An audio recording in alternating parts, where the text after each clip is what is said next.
नमस्कार दोस्तों, आप सभी का आपके अपने YouTube चैनल स्टडी विद राज में स्वागत है। दोस्तों, आज के इस वीडियो में मैं आप लोगों को 6 नवंबर 2020 के निरस्त पेपर को हल कराऊंगा। और इसमें देखिए कुछ क्वेश्चन ऐसे हैं जो बहुत कंफ्यूज करने वाले हैं, क्योंकि काफ़ी चैनल जो है इस पर वीडियो बनाए हुए हैं और उनके आंसर अलग अलग बता रहे हैं। तो इसीलिए काफ़ी स्टूडेंट जो है बार बार कमेंट कर रहे थे कि सर क्वेश्चन नंबर 1, 11 और 14 का सही आंसर बता दीजिए। इसीलिए हमको इस पर पुनः वीडियो बनाना पड़ा, क्योंकि इसको मैं एक बार हल करवा चुका हूं। तो यहाँ पर देखिए 1, 11 और 14 क्वेश्चन तो बताऊंगा ही, और साथ में इसके जितने भी क्वेश्चन हैं वो सारे के सारे हल कराऊंगा, क्योंकि आप लोग एक बार इन सभी का रिवीजन कर लीजिए, क्योंकि इससे भी क्वेश्चन परीक्षा में बन सकते हैं। और देखिए सेम क्वेश्चन यही भले ही न रखे जाएं, लेकिन इसी से मिलते जुलते क्वेश्चन बन सकते हैं। जो है संख्याएं थोड़ा बहुत इधर उधर चेंज करके भी क्वेश्चन बन सकते हैं। तो इसलिए ये जो है पेपर एक बार पुनः देख लीजिए, और क्वेश्चन नंबर 1, 11 और 14 का सही से आप लोग जो है हल करने का तरीका सीख लीजिए, क्योंकि इससे दोबारा क्वेश्चन फिर बन सकते हैं। तो देखिए सबसे पहला क्वेश्चन है, एक त्रिभुज की भुजाएं 3 सेंटीमीटर, 5 सेंटीमीटर और 8 सेंटीमीटर हैं तो त्रिभुज होगा। तो देखिए कुछ चैनल में इसमें बताया जा रहा है कि विषमबाहु त्रिभुज होगा, लेकिन ये विषमबाहु त्रिभुज नहीं होगा। ये सभी को लगभग में पता हो गया होगा, और नहीं जानते हो तो एक बार फिर जान लो कि देखिए त्रिभुज संभव नहीं होगा। इसमें जो चौथा ऑप्शन है वो सही होगा, तीसरा ऑप्शन नहीं सही होगा। क्योंकि यहाँ पर देखिए इसका जो त्रिभुज का होता है वो एक लॉजिक होता है कि इसकी जो दो भुजाएं होती हैं, दो भुजाओं का योग तीसरी भुजा के बराबर या जो है उससे कम नहीं होना चाहिए, उससे हमेशा बड़ा होना चाहिए। कोई भी दो भुजाएं जोड़िए तो वो तीसरी भुजा के बराबर या तीसरी भुजा से जो है कम नहीं होना चाहिए। अगर बराबर होगा या कम होगा तो समझ लीजिए कि वो त्रिभुज संभव नहीं है। यहाँ पर देखिए इसका योग करेंगे तो 5 3 8 होगा, जो कि 8 के बराबर है। अतः त्रिभुज संभव नहीं है, क्योंकि यहाँ पर आप लोग बना के देख भी सकते हैं। जैसे मान लीजिए एक भुजा 8 सेंटीमीटर की इस तरीके से खींचे, उसके बाद फिर क्या करते हैं, ऊपर की जो ये भुजाएं हैं इनको खींचने के लिए क्या करते हैं, प्रकार में दूरी लेते हैं। तो मान लीजिए यहाँ पर 3 सेंटीमीटर की ये भुजा इधर वाली खींचना है, तो 3 सेंटीमीटर की भुजा प्रकार में लेंगे और प्रकार की नोक यहाँ पर रख करके और इस तरीके से ऊपर की तरफ चाप लगाएंगे। तो देखिए एक चाप इस तरीके से मान लीजिए लगेगा। उसके बाद 5 सेंटीमीटर की दूरी लेंगे और यहाँ पर देखिए इस बिंदु को केंद्र मान करके और इधर को जब चाप लगाएंगे इस तरीके से, तो दूसरा वाला चाप देखिए इस तरीके से कुछ काटेगा इसको, यानी कि देखिए यहाँ पर इसका कटान बिंदु होगा, यानी कि ये एक सरल रेखा बनेगी, ना कि कोई त्रिभुज बनेगा। क्योंकि यहाँ पर देखिए दोनों का योग कितना है, 5 3 8 है। और यहाँ पर देखिए ये दूरी कितनी हो जाएगी, 3 हो जाएगी, और ये दूरी कितनी हो जाएगी, 5 हो जाएगी। तो इस प्रकार से सिर्फ ये 8 सेंटीमीटर की एक सरल रेखा बनेगी, बाकी यहाँ पर कोई त्रिभुज नहीं बनेगा। तो इस प्रकार से जो है इसका ऑप्शन जो है चौथा ऑप्शन सही होगा, यानी कि त्रिभुज संभव नहीं। तो इसकी आप लोग सही से जानकारी कर लीजिए, यहाँ पर विषमबाहु त्रिभुज नहीं बनेगा। और काफ़ी बड़े बड़े चैनल हैं जिनके 2-2 3-3 लाख सब्सक्राइबर हैं, वो भी इसमें विषमबाहु पर टिक करवा चुके हैं। तो बिल्कुल ही गलत है, आप लोग उन पर कतई भी विश्वास न करिए। और जो चौथा ऑप्शन है कि त्रिभुज संभव नहीं है, वही ऑप्शन इसका सही हो जाएगा। फिर देखते हैं नेक्स्ट क्वेश्चन। तो देखिए नेक्स्ट क्वेश्चन है, निम्नलिखित संख्याओं में से प्राकृतिक संख्या है। निम्नलिखित संख्याओं में से प्राकृतिक संख्या है। तो देखिए इसमें 4 ऑप्शन दिए होंगे, सभी लोग आप लोग जानते हो कि ये बहुविकल्पीय क्वेश्चन होते हैं। तो देखिए इसमें 4 ऑप्शन दिए होंगे, और वो ऑप्शन कौन कौन से थे देखिए। पहला ऑप्शन था 2, दूसरा था √2 और तीसरा था 3.5 और चौथा ऑप्शन था 0। तो इसमें आप लोगों को प्राकृतिक संख्या बताना था। तो देखिए प्राकृतिक संख्याएं 1 से लेकर के अनंत तक होती हैं। प्राकृतिक संख्याओं की परिभाषा भी आप लोगों को पता होगी कि ऐसी संख्याएं जो गिनने में प्रयुक्त होती हैं प्राकृतिक संख्याएं कहलाती हैं, यानी कि 1 से लेकर के अनंत तक जो संख्याएं होती हैं वो प्राकृतिक संख्याएं होती हैं। तो यहाँ पर देखिए 2 एक ऐसी संख्या थी जो प्राकृतिक संख्या थी, तो यही इसका आंसर हो जाएगा, यानी कि 2 यहाँ पर आंसर हो जाएगा। फिर देखिए नेक्स्ट क्वेश्चन है कि निम्नलिखित में से कौन सी परमेय संख्या नहीं है।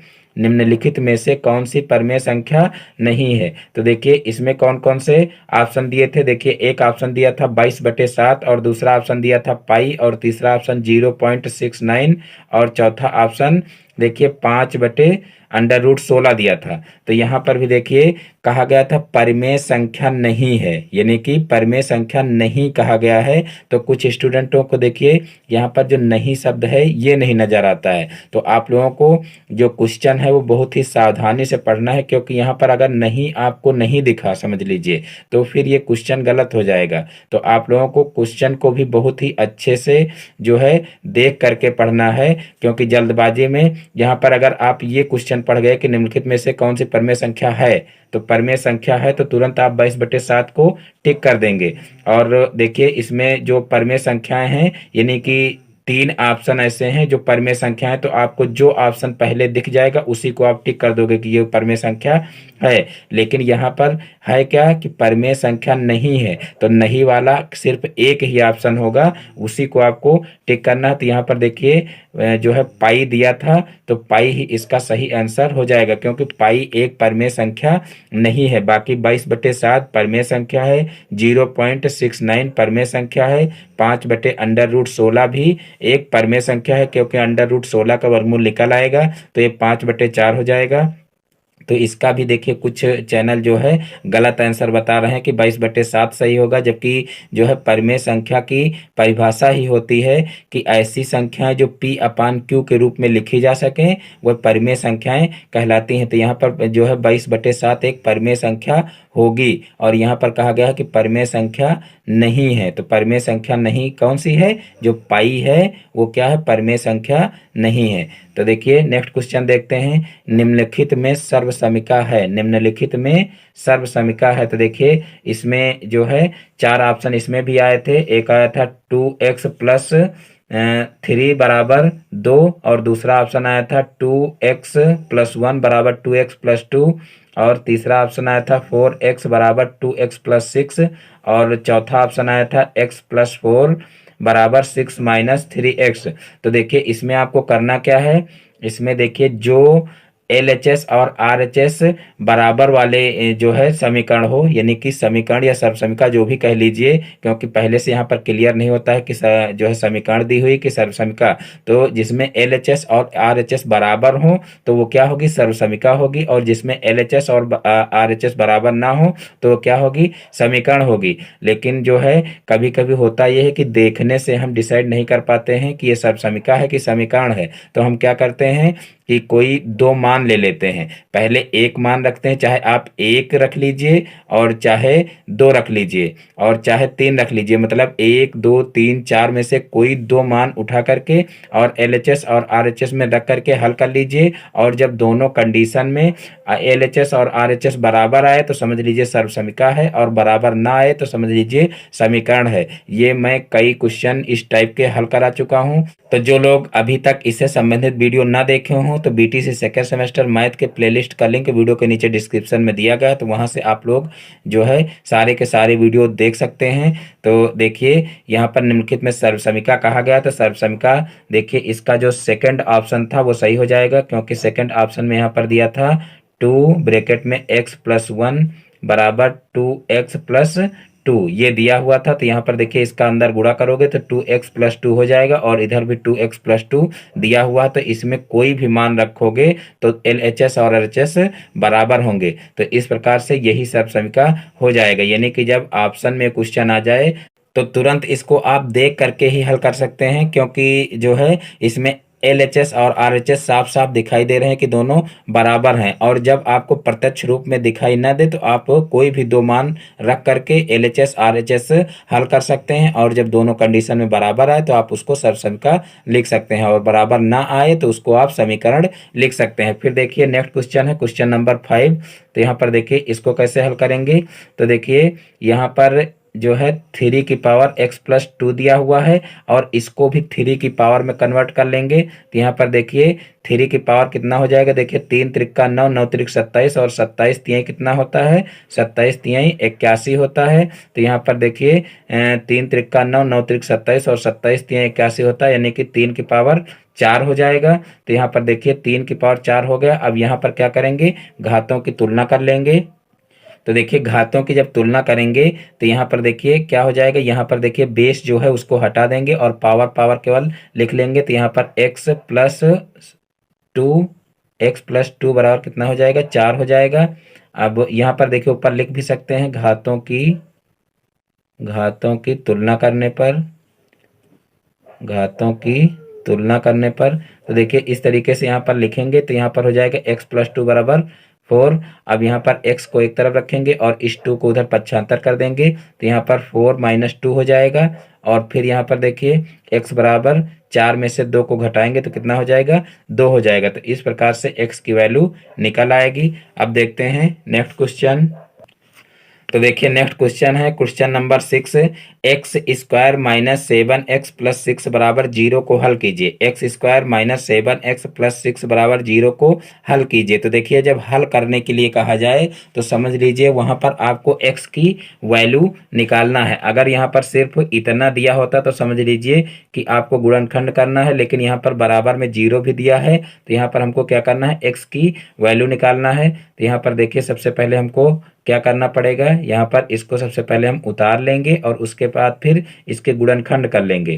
तो देखिए इसके गुणनखंड करेंगे तो यहाँ पर हो जाएगा x² माइनस, यहाँ पर इसको तोड़ लेंगे तो देखिए 6 + 1 में टूट जाएगा। तो यहाँ पर देखिए इस तरीके से इसको तोड़ लेंगे और गुणे में x हो जाएगा और प्लस का 6 हो जाएगा बराबर 0। अब यहाँ पर देखिए इस x का अंदर गुणा कर लेंगे। तो देखिए इसका जब अंदर गुणा करेंगे तो कितना हो जाएगा, 6x हो जाएगा और फिर यहाँ पर माइनस का x हो जाएगा और प्लस का 6 हो जाएगा बराबर 0 हो जाएगा। अब यहाँ से देखिए दो दो के जोड़े बना लेंगे इस तरीके से और फिर जो है यहाँ से देखिए इन दोनों में x कॉमन दिख रहा है तो x कॉमन ले लेंगे। तो यहाँ से हो जाएगा x-6 और फिर यहाँ से देखिए माइनस का 1 कॉमन ले लेंगे तो यहाँ से भी x-6 बच जाएगा बराबर में 0 हो जाएगा। अब इन दोनों में देखिए x-6 कॉमन मिल रहा है तो यहाँ पर x-6 कॉमन ले लेंगे। फिर यहाँ से देखिए x बचा और यहाँ से बचा माइनस का 1, तो यहाँ पर देखिए फिर बराबर में 0 लिख लेंगे। अब एक बार यहाँ पर x-6 बराबर 0 ले लेंगे और यहाँ पर फिर एक बार x-1 बराबर 0 ले लेंगे। तो यहाँ से देखिए x-6 बराबर 0 हो गया तो x बराबर कितना हो जाएगा, 6 हो जाएगा। अब यहाँ पर x-1 बराबर 0 हो जाएगा तो यहाँ पर x बराबर इसको पक्षांतर करेंगे तो प्लस का 1 हो जाएगा। तो इस प्रकार से x की एक वैल्यू 6 निकल आएगी और x की एक वैल्यू 1 निकल आएगी। तो इस प्रकार से ये क्वेश्चन भी किया जा सकता है। अब देखते हैं नेक्स्ट क्वेश्चन।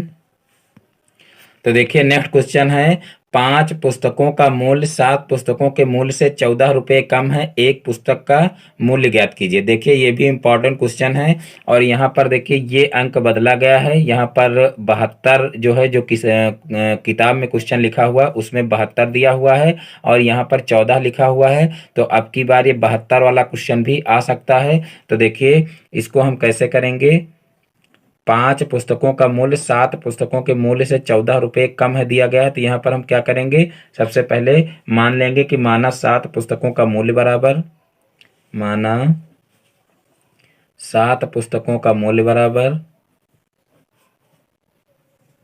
माना 7 पुस्तकों का मूल्य बराबर कितना हो जाएगा, x रुपया। और फिर यहाँ पर मान लेंगे तथा 5 पुस्तकों का मूल्य बराबर। तो देखिए यहाँ पर कहा गया है कि 5 पुस्तकों का मूल्य 7 पुस्तकों के मूल्य से 14 रुपये कम है। तो यहाँ पर 7 पुस्तकों का मूल्य x माने हैं तो यहाँ पर 5 पुस्तकों का मूल्य कितना हो जाएगा, x-14 रुपये हो जाएगा। तो इस प्रकार से इसको मान सकते हैं। अब देखिए यहाँ पर हम निकाल लेंगे 2 पुस्तकों का मूल्य, इसलिए 2 पुस्तकों का मूल्य कितना हो जाएगा, 2 पुस्तकों का मूल्य बराबर। तो देखिए यहाँ पर 7 पुस्तकों का मूल्य हम माने हैं और ये 5 पुस्तकों का मूल्य हमारा निकला हुआ है। अब यहाँ पर हम अगर 7 पुस्तकों के मूल्य में से 5 पुस्तकों के मूल्य को घटा दें तो हमारे 2 पुस्तकों का मूल्य निकल आएगा। तो वही काम यहाँ पर हम करेंगे, x माइनस यहाँ पर कर देंगे x माइनस 14, यानी कि x माइनस 14 को x में से घटा देंगे तो यहाँ पर 2 पुस्तकों का मूल्य निकल आएगा। तो यहाँ पर देखिए ब्रैकेट खोलेंगे तो यहाँ हो जाएगा x माइनस x प्लस, यहाँ पर यानी कि ये माइनस अंदर जाएगा तो इसको माइनस कर देगा और इसको प्लस कर देगा तो यहाँ पर प्लस का 14 हो जाएगा। अब यहाँ से देखिए x x कैंसिल हो जाएगा तो यहाँ पर प्लस का 14 हो जाएगा, यानी कि 2 पुस्तकों का मूल्य कितना हो जाएगा, 14 रुपये हो जाएगा। अब यहाँ पर लिखेंगे इसलिए एक पुस्तक का मूल्य बराबर, तो देखिए जब 2 पुस्तकों का मूल्य पता है तो हम आसानी से 2 पुस्तकों का मूल्य निकाल सकते हैं। तो यहाँ पर लिखेंगे एक पुस्तक का मूल्य बराबर, तो देखिए एक पुस्तक का मूल्य कितना हो जाएगा, जो 2 पुस्तकों का मूल्य है उसको 2 से भाग कर देंगे तो यहाँ पर 14/2 हो जाएगा। तो 14/2 जब करेंगे तो यहाँ पर 2 से इसको सरल कर लेंगे, 2 सत्ते 14 हो जाएगा, यानी कि यहाँ पर 7 रुपया हमारा आंसर आ जाएगा। तो इस प्रकार से जो है इस क्वेश्चन को आसानी से किया जा सकता है। अब देखते हैं नेक्स्ट क्वेश्चन। तो देखिए नेक्स्ट क्वेश्चन है, देखिए क्वेश्चन नंबर 8, a+1/a बराबर 3, तो a² + 1/a² का मान ज्ञात कीजिए। तो देखिए इस क्वेश्चन को कैसे करेंगे, तो यहाँ पर देखिए सबसे पहले हम क्या करेंगे, इसको जो है पूरा उतार लेंगे नीचे, a+1/a बराबर 3। अब यहाँ पर लिखेंगे दोनों पक्षों का वर्ग करने पर, दोनों पक्षों का वर्ग करने पर, तो इस प्रकार से देखिए यहाँ पर दोनों पक्षों का वर्ग कर देंगे तो यहाँ पर क्या हो जाएगा, a+1/a का होल स्क्वायर और इधर हो जाएगा 3 का स्क्वायर। तो यहाँ पर देखिए इसका स्क्वायर खोल देंगे तो यहाँ पर हो जाएगा a² + 1/a² + 2ab, यानी कि 2 × a × 1/a बराबर, यहाँ पर 3 का स्क्वायर करेंगे तो 3 त्रिका 9 हो जाएगा। अब यहाँ से देखिए इस 2 से ये 2 कैंसिल हो जाएगा, सॉरी ये a से a ये कैंसिल हो जाएगा, ये 2 यहाँ पर रहेगा। तो देखिए ये a से ये a कैंसिल हो गया। अब यहाँ से देखिए क्या करेंगे, a² + 1/a² हो जाएगा और यहाँ पर देखिए अब बचा है ये 2। अब इस 2 को क्या करेंगे, इधर पक्षांतर कर लेंगे तो यहाँ पर हो जाएगा 9 - 2।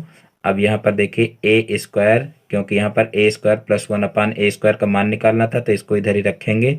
यहाँ पर हो जाएगा a² + 1/a² बराबर, यहाँ पर आ जाएगा 7 और देखिए यही इसका आंसर हो जाएगा, क्योंकि a² + 1/a² बराबर 7 आ रहा है तो ये आंसर आपका निकल आएगा। अब देखते हैं नेक्स्ट क्वेश्चन। तो देखिए नेक्स्ट क्वेश्चन है, एक पुस्तक का मूल्य 5x² + 2x + 1 है। इसी प्रकार की 2x + 5 पुस्तकों का मूल्य ज्ञात कीजिए। बहुत ही आसान क्वेश्चन है। देखिए इसको कैसे करेंगे, सबसे पहले यहाँ पर लिख लेंगे चूंकि एक पुस्तक का मूल्य बराबर, चूंकि एक पुस्तक का मूल्य बराबर, तो देखिए एक पुस्तक का मूल्य कितना दिया हुआ है, 5x² + 2x + 1 दिया हुआ है और कहा गया है इसी प्रकार की 2x + 5 पुस्तकों का मूल्य कितना होगा। तो यहाँ पर लिख लेंगे इसलिए 2x + 5 पुस्तकों का मूल्य बराबर, पुस्तकों का मूल्य बराबर कितना हो जाएगा। तो यहाँ पर देखिए हो जाएगा 5x² + 2x + 1 गुणे, यानी कि जो ये संख्या है इसी से गुणा हो जाएगा तो 2x + 5 हो जाएगा। अब इन दोनों का क्या करेंगे, गुणा कर लेंगे। तो देखिए इनका गुणा करेंगे तो कितना हो जाएगा, देखिए सबसे पहले 2x² का 2x से करेंगे तो यहाँ पर देखिए हो जाएगा 5 दूना 10 x³ हो जाएगा और फिर इसका इससे करेंगे तो 25 हो जाएगा और x² हो जाएगा। फिर इस 2x का इससे करेंगे तो हो जाएगा 2 दूना 4 x² और फिर 2x का इससे करेंगे 5 से तो कितना हो जाएगा, 5 दूना 10x और फिर देखिए 1 का करेंगे 2x से तो कितना हो जाएगा, 2x हो जाएगा और फिर 5 से करेंगे तो यहाँ पर 5 हो जाएगा। अब इन सभी को जोड़ घटा लेंगे तो देखिए यहाँ पर क्यूब वाला सिर्फ एक पद है तो इसको ऐसे ही उतार लेंगे और फिर यहाँ पर देखिए स्क्वायर वाले दो पद हैं तो इनको जोड़ लेंगे। तो यहाँ पर देखिए 25x स्क्वायर में 4x स्क्वायर जो है जुड़ जाएगा, दोनों में प्लस है तो कितना हो जाएगा, यहाँ पर हो जाएगा देखिए 29x स्क्वायर। और फिर जो है 10x में 2x जुड़ जाएगा तो कितना हो जाएगा 12x। और फिर यहाँ पर प्लस का 5 है तो प्लस का 5 लिख लेंगे और यही हमारा क्या हो जाएगा, आंसर हो जाएगा। तो इस प्रकार से ये क्वेश्चन भी लग जाएगा। अब देखते हैं नेक्स्ट क्वेश्चन। तो देखिए नेक्स्ट क्वेश्चन है क्वेश्चन नंबर 9। एक बगीचे में 2025 पौधे लगे हैं, प्रत्येक पंक्ति में उतने ही पौधे लगे हैं जितने बगीचे में कुल पंक्तियां हैं। जितनी बगीचे में कुल पंक्तियां हैं, प्रत्येक पंक्ति में कुल कितने पौधे लगे हैं ये हमको बताना है। तो सबसे पहले हम यहाँ मान लेंगे कि माना बगीचे में कुल पंक्तियां हैं बराबर, माना बगीचे में कुल पंक्तियां बराबर, माना बगीचे में कुल पंक्तियां बराबर x हैं तथा यह कह लीजिए तो प्रत्येक पंक्ति में लगे पौधों की संख्या बराबर। देखिए यहाँ पर कहा गया है कि प्रत्येक पंक्ति में उतने ही पौधे लगे हैं जितनी बगीचे में कुल पंक्तियां हैं। तो यहाँ पर हम क्या करेंगे, माना जो है बगीचे में कुल पंक्तियां बराबर x मान लेंगे तो प्रत्येक पंक्ति में कितने पौधे हो जाएंगे, तो यहाँ पर प्रत्येक पंक्ति में लगे पौधों की संख्या भी x हो जाएगी। तो यहाँ पर यही मान लेंगे तो प्रत्येक पंक्ति में लगे पौधों की संख्या बराबर, लगे पौधों की संख्या बराबर, पौधों की संख्या बराबर हो जाएगी x। अब यहाँ पर लिखेंगे प्रश्नानुसार, प्रश्नानुसार। तो देखिए प्रश्नानुसार क्या हो जाएगा, देखिए कहा गया है कि एक बगीचे में 2025 पौधे लगे हैं, प्रत्येक पंक्ति में उतने ही पौधे लगे हैं जितनी बगीचे में कुल पंक्तियां हैं, प्रत्येक पंक्ति में कुल कितने पौधे लगे हैं। तो यहाँ पर हम नीचे लिख लेंगे बगीचे में लगे कुल पौधों की संख्या बराबर, बगीचे में लगे कुल पौधों की संख्या बराबर, कुल पौधों की संख्या बराबर। तो देखिए कुल पौधों की संख्या कितनी हो जाएगी, यानी कि प्रत्येक पंक्ति में जितने पौधे लगे हैं और जो प्रत्येक पंक्ति में देखिए यहाँ पर है प्रत्येक पंक्ति में उतने ही पौधे लगे हैं जितने बगीचे में कुल पंक्तियां हैं। तो यहाँ पर हम क्या करेंगे कि जितनी पंक्तियां हैं और प्रत्येक पंक्ति में जितने पौधे लगे हैं उन दोनों का गुणा कर देंगे। तो यहाँ पर वही चीज लिख देंगे कि पंक्तियों की संख्या, पंक्तियों की संख्या गुणे क्या हो जाएगा, गुणा का चिन्ह लगाएंगे यहाँ पर, गुणे प्रत्येक पंक्ति में लगे पौधों की संख्या, प्रत्येक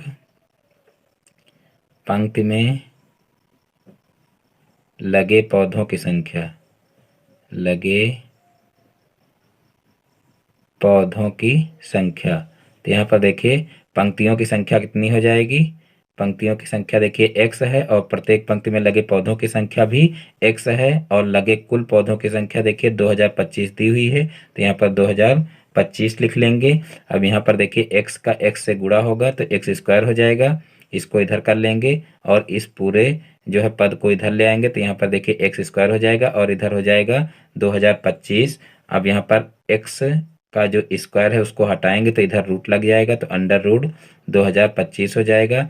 अब इसका देखिए यहाँ पर वर्गमूल निकाल लेंगे तो यहाँ पर देखिए कितना हो जाएगा 2025 को सबसे पहले हम देखिए 3 से काटेंगे तो 3 छंग 18 हो जाएगा, फिर 3 सत्ते 21, तीनों पच्ची 15 हो जाएगा। फिर देखिए 3 से काटेंगे इसको तो 3 दूना 6, 3 दूना 6, तीनों पच्ची 15 हो जाएगा। फिर 3 से काटेंगे 3 सत्ते 21, तीनों पच्ची 15 हो जाएगा। फिर 3 से काटेंगे 3 दूना 6, तीनों पच्ची 15 हो जाएगा। फिर 5 से काटेंगे 25 हो जाएगा। फिर 5 से काटेंगे तो 5 एक कम 5 हो जाएगा। तो इस प्रकार से इसके गुणनखंड हो जाएंगे। तो यहाँ पर हम नीचे गुणनखंड लिख लेते हैं। x बराबर हो जाएगा अंडर रूट देखिए 3 गुणे 3 गुणे 3 गुणे 3 देखिए 4 बार 3 है, फिर गुणे 5 गुणे 5। अब क्या करेंगे, यहाँ पर दो दो के जोड़े बना लेंगे और इन दो दो के जोड़े में से देखिए प्रत्येक जोड़े में से एक संख्या जो है रूट के बाहर हो जाएगी। इसी तरीके से वर्गमूल निकालते हैं। तो यहाँ पर देखिए 1 3 ये बाहर आएगा, फिर ये 1 3 ये बाहर आएगा गुणे के रूप में, फिर एक बार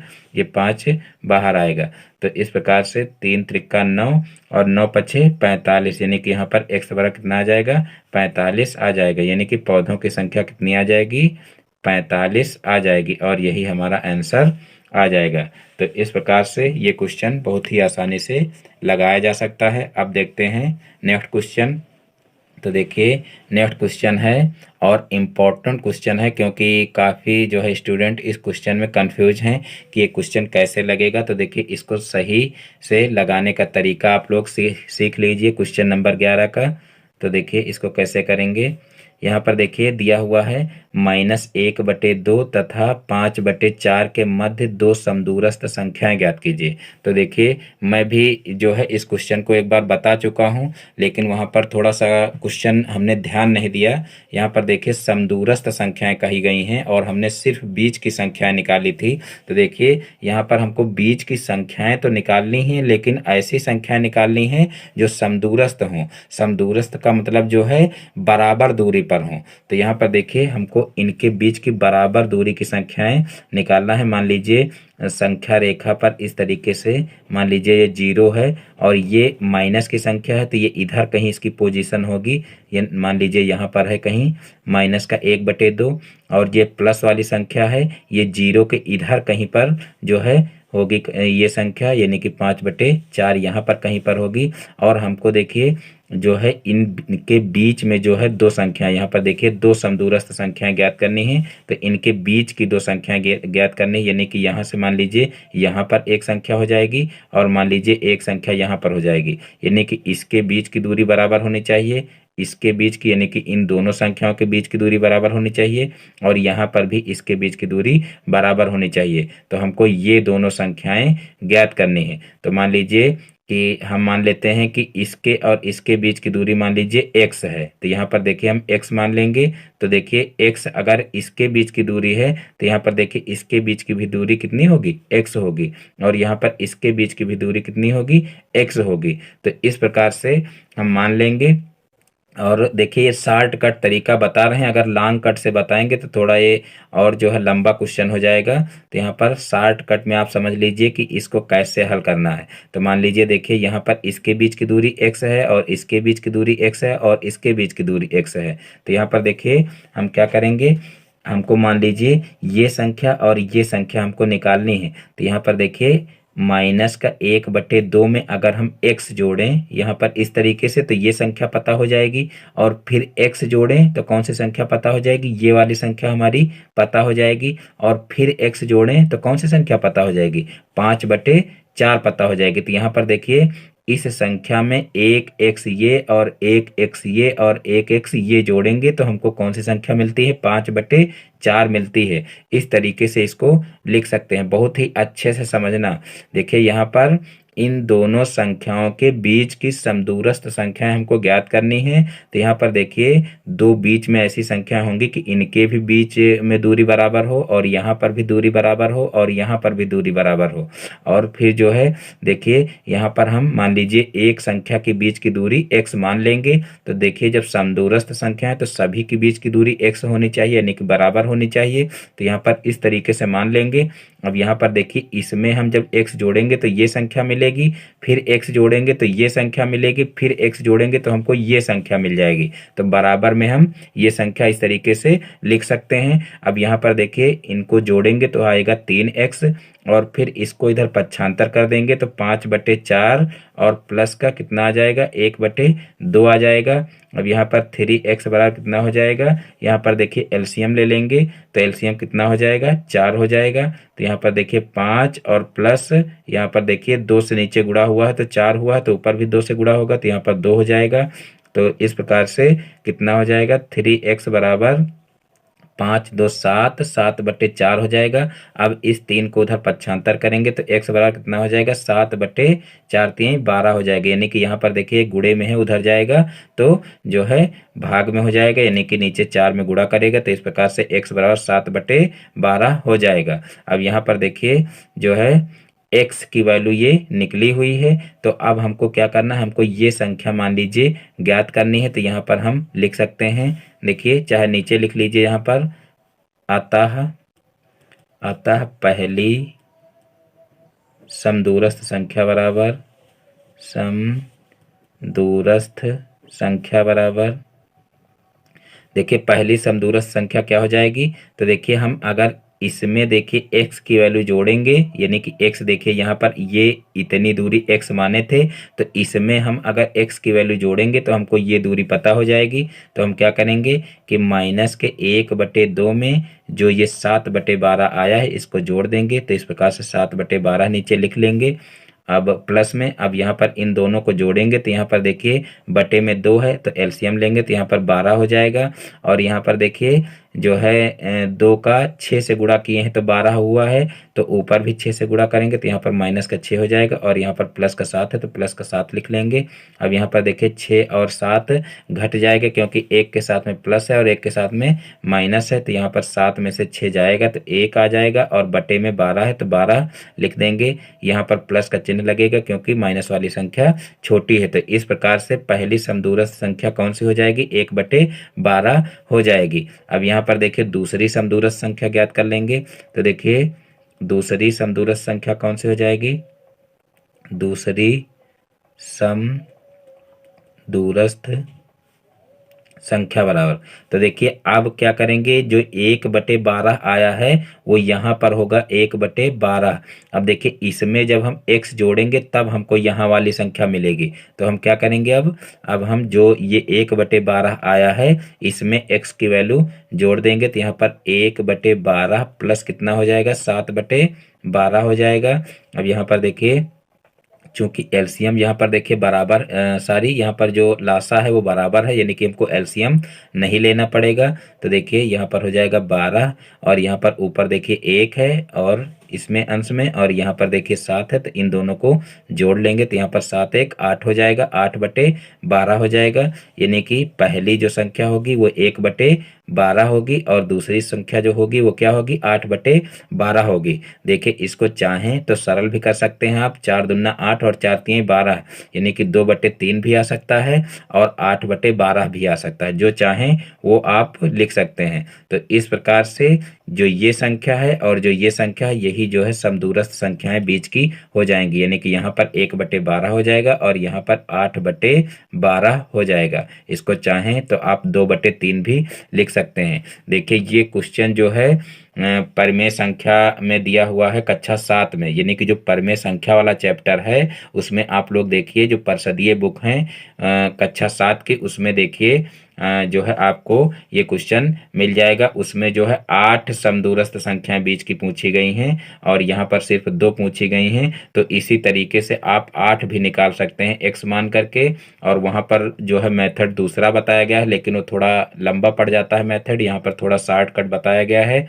तो इसीलिए मैं आप लोगों से बार बार कहता हूँ कि कक्षा 6 से लेकर के 8 तक जो भी परिषदीय बुक हैं, यानी कि जो सरकारी किताबें चलती हैं, उनमें जो भी क्वेश्चन आए हुए हैं और आपके कोर्स में वो चैप्टर है तो वो सारे क्वेश्चन आप लोग तैयार कर लीजिए, क्योंकि उसमें से बहुत ज़्यादा क्वेश्चन पूछे जाते हैं। तो आप लोग एक बार जो है किताबें उठा करके और उसमें के जो क्वेश्चन हैं और ख़ासकर जो उदाहरण में क्वेश्चन दिए हैं वो ज़रूर तैयार कर लीजिए। तो परिषदीय बुकों से भी बहुत ज़्यादा क्वेश्चन पूछे जाते हैं। तो इस प्रकार से ये क्वेश्चन आप लोगों का अब तैयार हो गया है, यानी कि ऐसा कोई भी क्वेश्चन अब आएगा तो आप लोग बहुत ही आसानी से हल कर सकते हैं। अब देखते हैं नेक्स्ट क्वेश्चन। तो देखिए नेक्स्ट क्वेश्चन है question number 12, x⁴y minus x(y⁴) का गुणनखंड ज्ञात कीजिए। ये भी बहुत ही आसान क्वेश्चन है और आप सभी लोग इसको कई बार पढ़ चुके हो। देखिए इसमें क्या करते हैं कि सबसे पहले हम कॉमन ले लेते हैं। तो देखिए यहाँ से इन दोनों में कॉमन क्या मिल रहा है, तो यहाँ से देखिए मिल रहा है एक्स वाई। तो यहाँ से देखिए एक्स वाई जब कॉमन ले लेंगे तो यहाँ से बचेगा एक्स की पावर 3 और यहाँ से बचेगा माइनस का वाई की पावर 3। अब यहाँ पर देखिए एक्स की पावर 3 माइनस वाई की पावर 3 का फार्मूला बन रहा है, यानी कि ए क्यूब माइनस बी क्यूब का फार्मूला बन रहा है। तो वही फार्मूला यहाँ पर खोल देंगे। तो देखिए इसका फार्मूला क्या होता है, तो देखिए इसमें होता है एक ब्रैकेट में हो जाएगा एक्स माइनस वाई और फिर यहाँ पर हो जाएगा X square plus Y square और प्लस का एक्स वाई, और यही इसका आंसर हो जाएगा। क्योंकि यहाँ पर A cube minus B cube का फार्मूला क्या होता है, ए माइनस बी, और यहाँ पर होता है A square plus B square plus A B. तो इस प्रकार से उसी फार्मूले में यहाँ पर एक्स और वाई के मान रख देंगे।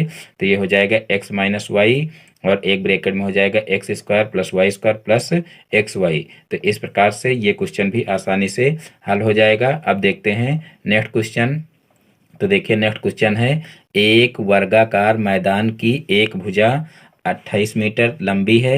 एक वर्गाकार मैदान की एक भुजा 28 मीटर लंबी है। यदि मैदान के अंदर चारों ओर 2 मीटर चौड़ा रास्ता पैदल चलने वालों के लिए छोड़ा गया है तो शेष मैदान का क्षेत्रफल ज्ञात कीजिए। यानी कि यहाँ पर कहा गया है कि 28 मीटर जो है लंबा, यहाँ पर देखिए 28 मीटर लंबा है, यानी कि जो मैदान है वो उसकी एक भुजा कितनी है, 28 मीटर लंबी है। तो यहाँ पर इस तरीके से देखिए एक वर्ग बना लेंगे और इसकी एक भुजा कितनी दी हुई है, 28 मीटर इस तरीके से दी हुई है और इसके चारों ओर 2 मीटर चौड़ा रास्ता बना हुआ है। यानी कि मान लीजिए इस तरीके से जो है चारों ओर 2 मीटर चौड़ा रास्ता बना हुआ है। तो यहाँ पर देखिए 2 मीटर इधर निकल जाएगा और 2 मीटर इधर निकल जाएगा, तो इसकी जो चौड़ाई है वो कितनी हो जाएगी, यानी कि 4 सेंटीमीटर, सॉरी 4 मीटर, यहाँ पर मीटर में दिया हो 4 मीटर कम पड़ जाएगी। तो देखिए चौड़ाई इसकी कितनी हो जाएगी, 24 हो जाएगी। तो इस प्रकार से इसको 24 कर सकते हैं। और देखिए वर्गाकार है इसलिए जब ये जो है लंबाई इसकी जो है 24 हो जाएगी तो इसकी जो चौड़ाई होगी वो भी कितनी हो जाएगी, 24 हो जाएगी, क्योंकि इधर भी 2 कम पड़ेगा और इधर भी 2 जो है मीटर कम पड़ेगा। तो यहाँ पर ये भी 24 हो जाएगी। तो इस प्रकार से यहाँ पर देखिए हम लिख लेंगे कि वर्गाकार मैदान की एक भुजा बराबर, सबसे पहले लिख लेंगे कि वर्गाकार मैदान की एक भुजा बराबर, मैदान की एक भुजा बराबर। तो देखिए वर्गाकार मैदान की एक भुजा दी हुई है 28, चूंकि ये वर्ग है तो सभी 28 जो है मीटर की भुजाएं होंगी। अब फिर जो है लिखेंगे चूंकि 2 मीटर चौड़ा रास्ता चारों ओर है, चूंकि 2 मीटर चौड़ा रास्ता चारों ओर है, रास्ता चारों ओर है, तो शेष बचे वर्ग की भुजा बराबर, शेष बचे वर्ग की भुजा बराबर। देखिए 2 मीटर चौड़ा रास्ता चारों ओर है, तो यहाँ पर जो शेष वर्ग बचा उसकी जो है एक भुजा कितनी होगी, तो शेष बचे वर्ग की भुजा बराबर कितनी हो जाएगी, 28 माइनस, देखिए यहाँ पर 28 जो है ये पूरी भुजा है और इसमें से 2 इधर निकलेगा और 2 इधर निकलेगा, यानी कि माइनस इसमें 2 प्लस 2 करेंगे, यहाँ पर देखिए 2 प्लस 2 कर लेंगे। तो यहाँ पर देखिए क्या हो जाएगा, 28 माइनस 2 2 4 हो जाएगा, यानी कि 28 में से 4 घट जाएगा तो कितना हो जाएगा, यहाँ पर हो जाएगा 24। तो इस प्रकार से 24 मीटर इसकी एक भुजा हो जाएगी। अब हमको क्या करना है, अब शेष बचे मैदान का हमको क्षेत्रफल ज्ञात करना है। तो यहाँ पर लिख लेंगे शेष बचे मैदान का क्षेत्रफल बराबर, तो शेष बचे मैदान का क्षेत्रफल बराबर, मैदान का क्षेत्रफल बराबर। तो देखिए चूंकि जो ये आकृति है वो कैसी है, वर्गाकार है, तो यहाँ पर वर्ग का क्षेत्रफल क्या होता है, भुजा स्क्वायर। तो यहाँ पर लिख लेंगे भुजा स्क्वायर, और देखिए भुजा कितनी है, 24 है, तो यहाँ पर 24 का स्क्वायर कर देंगे। तो देखिए 24 का स्क्वायर कितना होता है, 576। तो यहाँ पर 576 वर्ग मीटर आंसर इसका आ जाएगा। तो इस प्रकार से इस क्वेश्चन को भी आसानी से किया जा सकता है। अब देखिए नेक्स्ट क्वेश्चन देखते हैं। तो देखिए नेक्स्ट क्वेश्चन है, दो समरूप त्रिभुज दो समरूप त्रिभुजों के परिमाप क्रमशः 40 सेंटीमीटर तथा 50 सेंटीमीटर हैं। पहले और दूसरे त्रिभुजों के क्षेत्रफल का अनुपात ज्ञात कीजिए। देखिए ये क्वेश्चन भी काफ़ी स्टूडेंट का छूट गया था, क्योंकि जो है समरूप त्रिभुज में देखिए जो बुक दी हुई हैं उसमें जो है ये क्वेश्चन नहीं है, इसलिए जो है ये क्वेश्चन हल भी नहीं कराया गया था, तो काफ़ी स्टूडेंट का जो है ये क्वेश्चन छूट गया था। तो देखिए इसको कैसे हल करेंगे, तो इसका सही हल करने का तरीका आप लोग जान लीजिए। देखिए मान लीजिए ये त्रिभुज 1 है और जो है दूसरा एक त्रिभुज है, समरूप त्रिभुज है, मान लीजिए ये है, और मान लीजिए इसका एरिया मान लीजिए A1 है और ये A2 है, ये मान लीजिए एरिया है, और ये दिया हुआ है परिमाप इसका। देखिए पहले त्रिभुज का परिमाप कितना दिया हुआ है 40, तो यहाँ पर 40 सेंटीमीटर लिख लेंगे, और दूसरे का दिया हुआ 50 सेंटीमीटर, तो यहाँ पर 50 सेंटीमीटर लिख लेंगे। मान लीजिए ये इसकी भुजा एक है A और इसकी मान लीजिए संगत भुजा है B, तो इस प्रकार से इसको लिख लेंगे। तो यहाँ पर देखिए क्वेश्चन दिया हुआ है कि दो समरूप त्रिभुजों के परिमाप क्रमशः 40 सेंटीमीटर तथा 50 सेंटीमीटर हैं। पहले और दूसरे त्रिभुजों के क्षेत्रफलों का अनुपात ज्ञात कीजिए। यानी कि परिमाप दिया हुआ है और करना क्या है कि हमको पहले और दूसरे त्रिभुज के क्षेत्रफल का अनुपात ज्ञात करना है। तो देखिए हमको ये इसकी ये कंडीशन पता होनी चाहिए कि जो समरूप त्रिभुज होता है उसके क्षेत्रफलों का अनुपात संगत भुजाओं के वर्गों के अनुपात के बराबर होता है। यानी कि जो त्रिभुज होते हैं, समरूप त्रिभुज होते हैं, उनके जो क्षेत्रफलों का अनुपात होता है वो संगत भुजाएं, जैसे संगत भुजा A और B, ये दोनों क्या हैं, संगत भुजाएं हैं। इसके ये भुजा संगत है और इस भुजा के ये भुजा संगत है। तो जो संगत भुजाएं होती हैं वो क्या होती हैं, क्षेत्रफलों का अनुपात जो होता है वो संगत भुजाओं के वर्गों के अनुपात के, यानी कि इसका जो A1 और A2 का यहाँ पर लिख लीजिए, A1 और A2 का जो अनुपात होगा वो क्या होगा, संगत भुजाओं के वर्गों के अनुपात के बराबर होगा। यानी कि A का स्क्वायर अपान B का स्क्वायर, इस तरीके से इसको लिखा जा सकता है। और एक इसकी दूसरी कंडीशन होती है परिमाप की।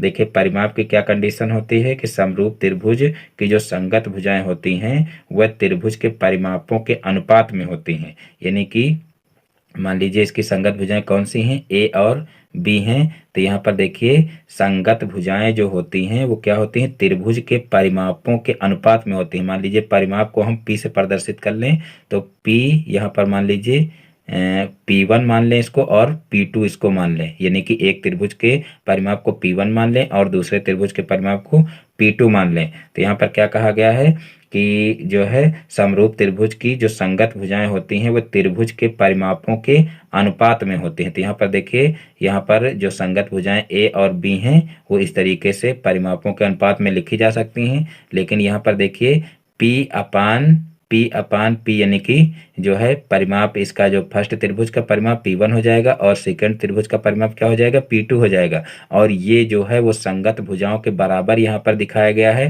तो यहाँ पर इसके बराबर हम क्या कर सकते हैं, इसके बराबर हम जो है लिख सकते हैं इस तरीके से।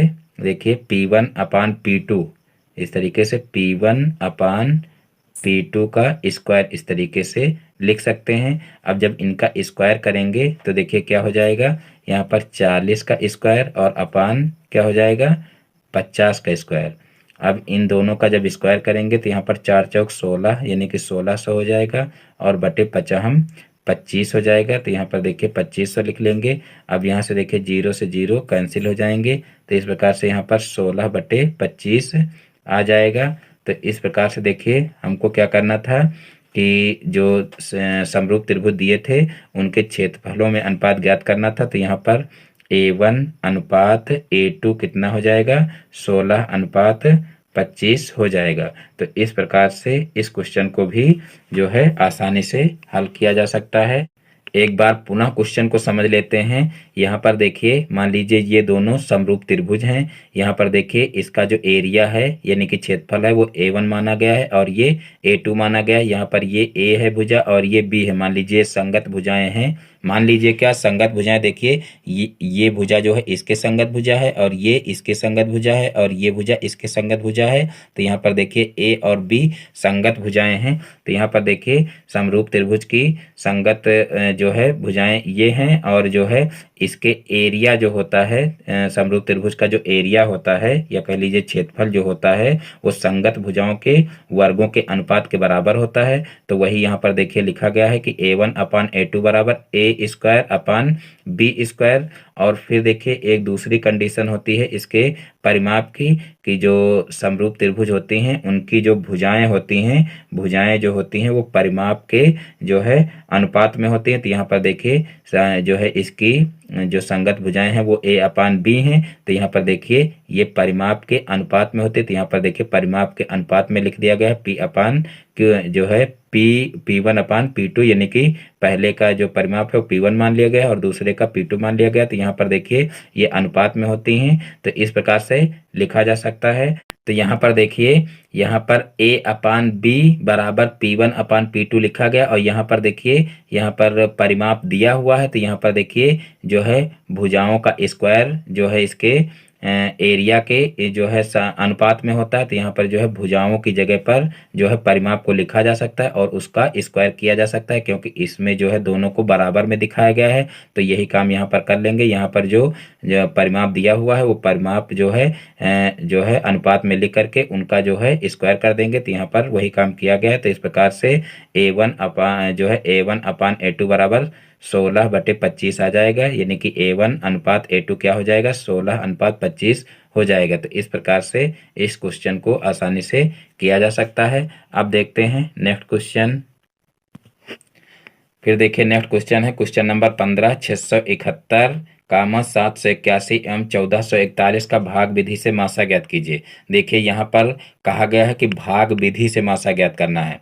अगर भाग विधि से कहा जाए तो भाग विधि से ज्ञात करिए, अगर कहा जाए गुणनखंड विधि से ज्ञात करना है तो आपको गुणनखंड विधि से ज्ञात करना है। और जब कुछ ना कहा जाए, यानी कि ना तो कहा जाए भाग विधि से और ना तो कहा जाए गुणनखंड विधि से, सिर्फ कहा जाए आपको मासा ज्ञात करना है या लासा ज्ञात करना है, तो वहां पर आपको जो विधि आपको आसान लगे उस विधि से करना है। तो यहाँ पर देखिए दिया हुआ है कि भाग विधि से करना है, तो हम भाग विधि से ही इसको करेंगे।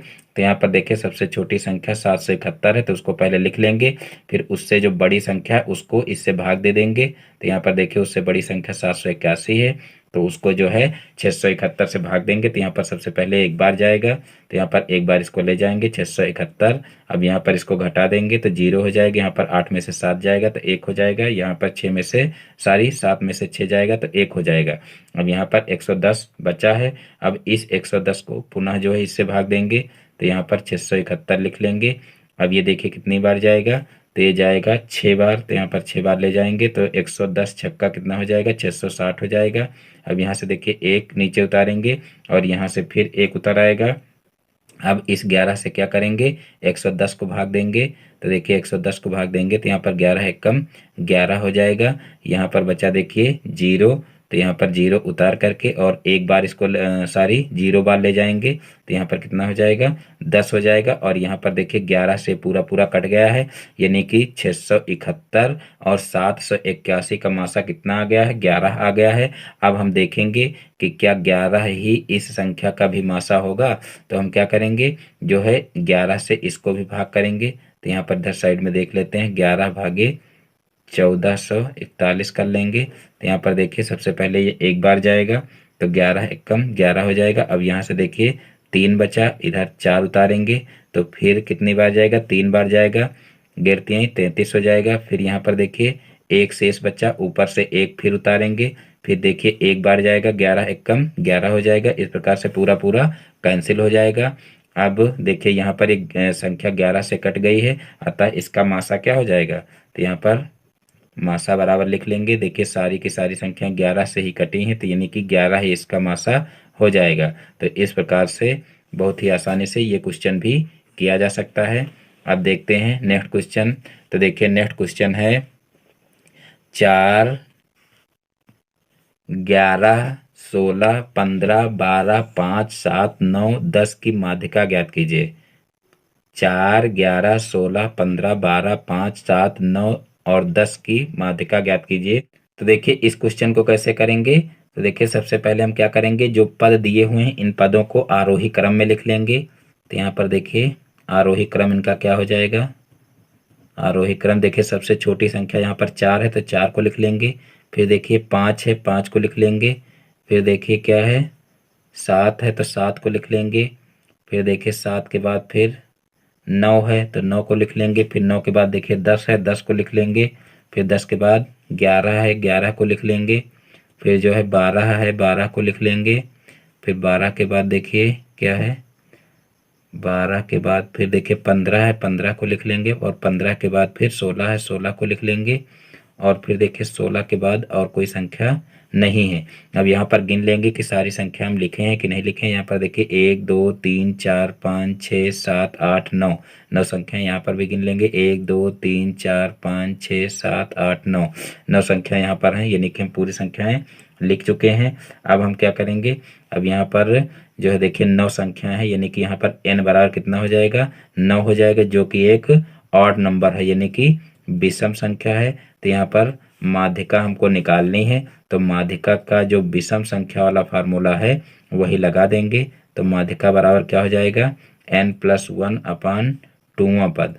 ये होता है जब यहाँ पर जो है पदों की संख्या विषम आती है, तब ये फार्मूला लगाते हैं। और सम के लिए दूसरा फार्मूला होता है। तो यहाँ पर n+1 अपान 2वां पद हो जाएगा।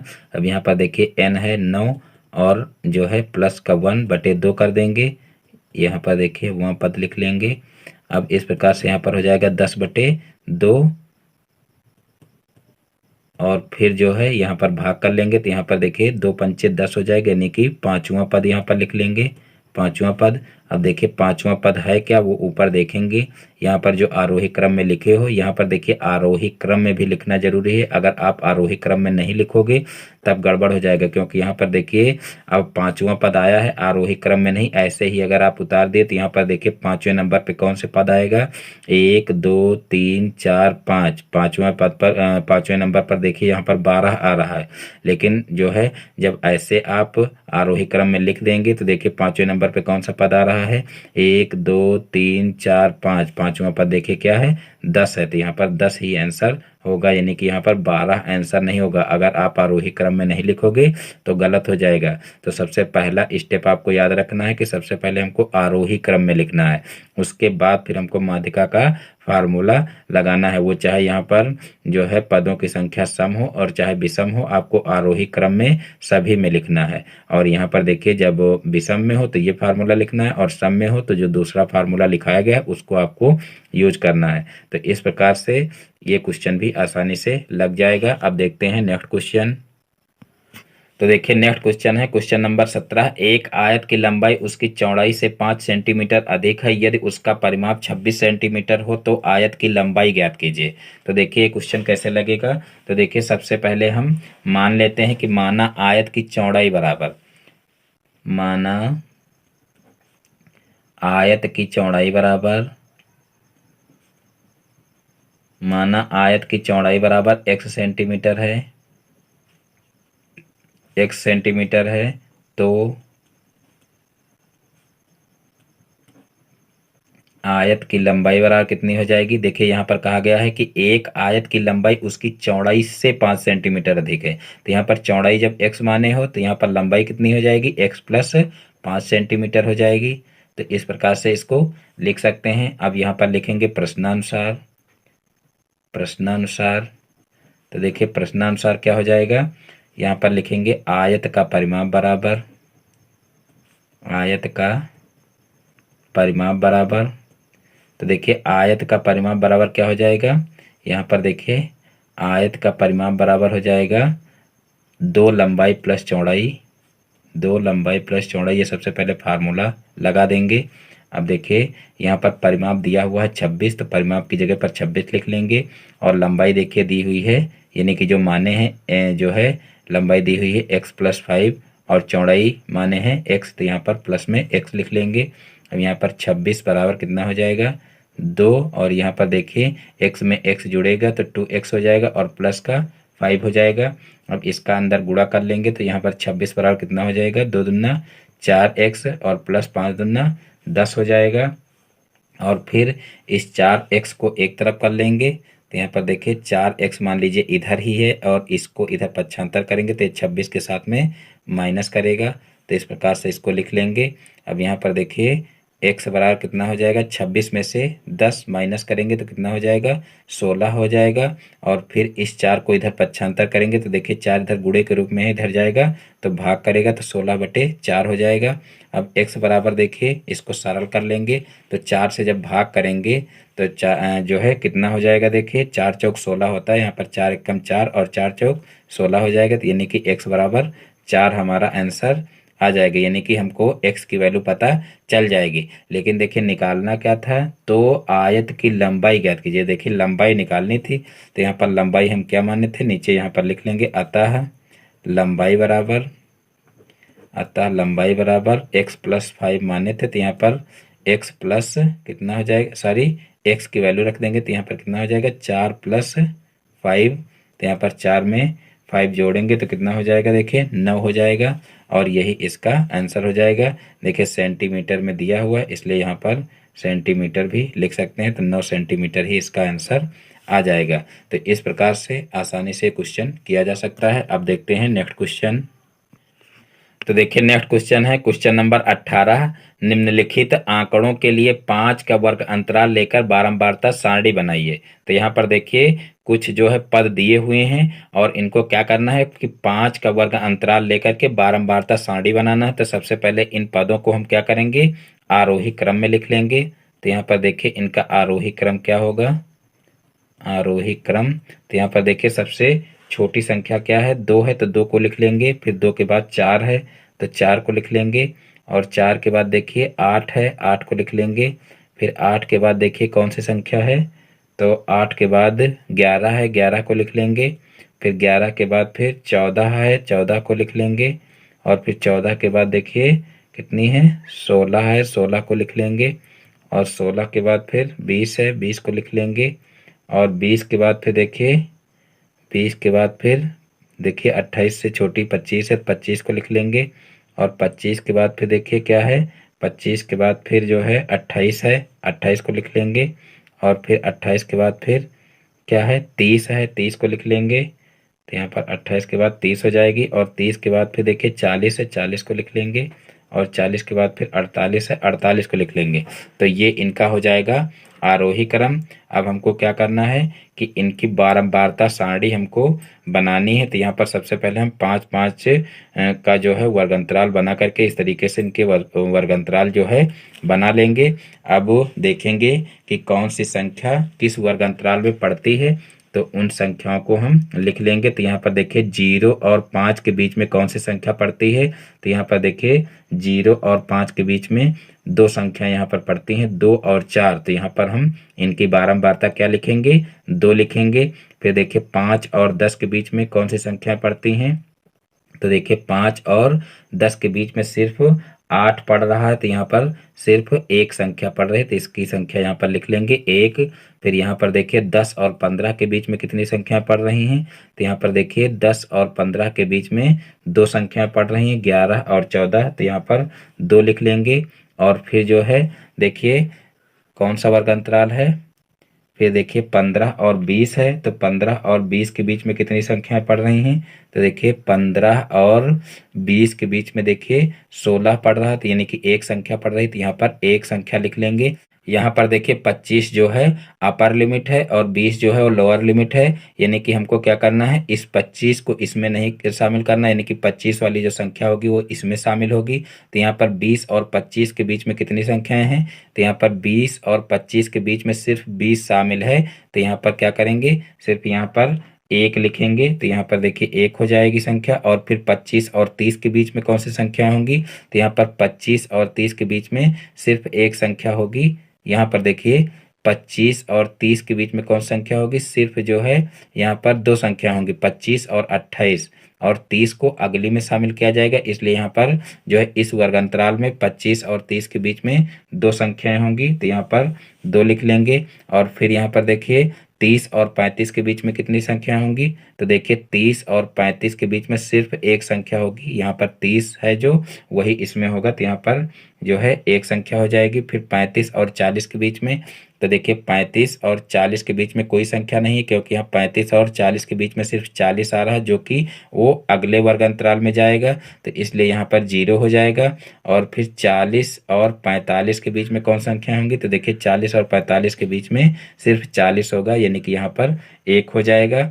और फिर देखिए 40 और 45 हो गया, 45 और 50 के बीच में कितनी संख्या हो जाएंगी, तो 45 और 50 के बीच में एक संख्या हो जाएगी। तो इस प्रकार से ये बारंबारता सारणी हो जाएगी। अब यहाँ पर एक बार हम गिन करके देख लेते हैं जितनी बारंबारता जो सारणी बनी हुई है, तो ये जो बारंबारता आई है इनका योग कर लेंगे, तो इनका योग जितनी संख्याएं ये हैं, या कह लीजिए जितने पद हैं उनके जो है पदों की संख्या के बराबर ही इनका योग आना चाहिए। तो यहाँ पर गिन लेते हैं इनको, 2 3 4 5 6 7 7 2 9 और 1 10 11 12 12 आ रहा है। यहाँ पर देखेंगे 1 2 3 4 5 6 7 8 9 10 11 12, यानी कि यहाँ पर ये बारंबारता सारणी हम बनाए हैं बिल्कुल राइट है। तो इस प्रकार से जो है ये क्वेश्चन किए जा सकते हैं। देखिए एक खास बात मैं आप लोगों को बताना चाहूँगा कि कुछ स्टूडेंट बार बार कमेंट कर रहे हैं कि सर इम्पॉर्टेंट क्वेश्चन बता दीजिए, सिर्फ इम्पॉर्टेंट क्वेश्चन बता दीजिए। तो देखिए इम्पॉर्टेंट सब कुछ है और कुछ भी नहीं है, क्योंकि देखिए जो पेपर अभी आया नहीं सामने, तो हम लोग तो देखिए कोई भी चीज़ पढ़ाते हैं तो उसको इम्पॉर्टेंट समझ करके ही पढ़ाते हैं। तो आप लोग जितना भी हो सके उतना आप लोग पढ़िए, और जो है जितना भी पढ़ाया जा रहा है वो सारा कुछ इम्पॉर्टेंट है। आप लोग ये मान के चलिए कि जो भी पढ़ाया जा रहा है, जितना कुछ पढ़ाया जा रहा है वो सारा का सारा इम्पॉर्टेंट है, और कहीं से भी क्वेश्चन पूछे जा सकते हैं। क्योंकि जो क्वेश्चन हम लोग उठाते हैं या जो क्वेश्चन लेते हैं हम लोग, वो सारा जो डीएलएड की बुक हम लोगों के पास है वहीं से लेते हैं। और एक बार बहुत अच्छे से आप लोगों की पूरी तैयारी कराई जा चुकी है, और फिर भी आप लोग हमेशा जो है नए वीडियो ही देखते हो और जो है पुराने वीडियो नहीं देखते हो। तो आप लोग पुराने वीडियो से भी अध्ययन करिए। कहने का मतलब ये चीज़ आप लोगों को अच्छे से एक बार तैयारी कराई जा चुकी है, तो वहाँ पर भी कोई कसर नहीं छोड़ी गई है। जितने भी इंपॉर्टेंट क्वेश्चन है वो सारे के सारे पहले से आप लोगों को हल कराए जा चुके हैं। और जब नया वीडियो अब कोई डाला जाता है तो वो भी उन्हीं जो पे जो है वीडियो बनाए गए हैं उन्हीं में से जो है क्वेश्चन उठाए जाते हैं, यानी कि उनको ऑलरेडी पहले से हल करवाया जा चुका है। तो इसलिए आप लोग ये जरूरी नहीं कि नए नए वीडियो डाले जाएं तभी आप लोग देखो, आप लोग पुराने वीडियो भी देखो और वहाँ से भी आप लोग जो है अच्छे से अध्ययन करो, तब भी आपका पूरा कोर्स अच्छे से तैयार हो सकता है। आप लोग ये जरूरी नहीं कि नए वीडियो ही देखो। और जो है रही बात इम्पोर्टेंट की, तो देखिए जितने भी प्रीवियस ईयर के पेपर हल कराए गए हैं उनका आप लोग बहुत ही अच्छे से अध्ययन कर लीजिए, और जितने भी मॉडल पेपर हल करवाए गए हैं वो भी जो है बहुत ही इम्पोर्टेंट क्वेश्चन उसमें चुन करके रखे गए हैं, तो वो भी आप लोग अच्छे से तैयार कर लीजिए। तो इस प्रकार से जितने भी प्रीवियस पेपर हैं और जितने मॉडल पेपर हैं वो तो आप लोग ज़रूर से ज़रूर देख लीजिए, और हो सके तो और जितने भी वीडियो जो है अपलोड किए गए हैं वो सारे के सारे आप लोग अच्छे से तैयार कर लीजिए, क्योंकि जो है सारे क्वेश्चन इंपॉर्टेंट है। देखिए जब तक पेपर सामने आता नहीं है तब तक हम कह सकते हैं कि जितना कुछ पढ़ाया गया है वो सारा कुछ इंपॉर्टेंट है, क्योंकि पेपर पहले से नहीं पता किया जा सकता है कि क्वेश्चन कहाँ से आएंगे, सिर्फ एक गेस किया जा सकता है। तो इसीलिए हम लोग जो है क्वेश्चन जितने भी इम्पोर्टेंट लगते हैं वो सारे के सारे क्वेश्चन हल करवाते हैं। तो आप लोग सारे के सारे वीडियो अच्छे से देखिए और क्वेश्चन को तैयार करिए, तभी जो है आप लोगों की अच्छी तैयारी हो सकती है। तो आज के वीडियो में बस इतना ही। तो इस प्रकार से आज के वीडियो को यहीं पर समाप्त करते हैं।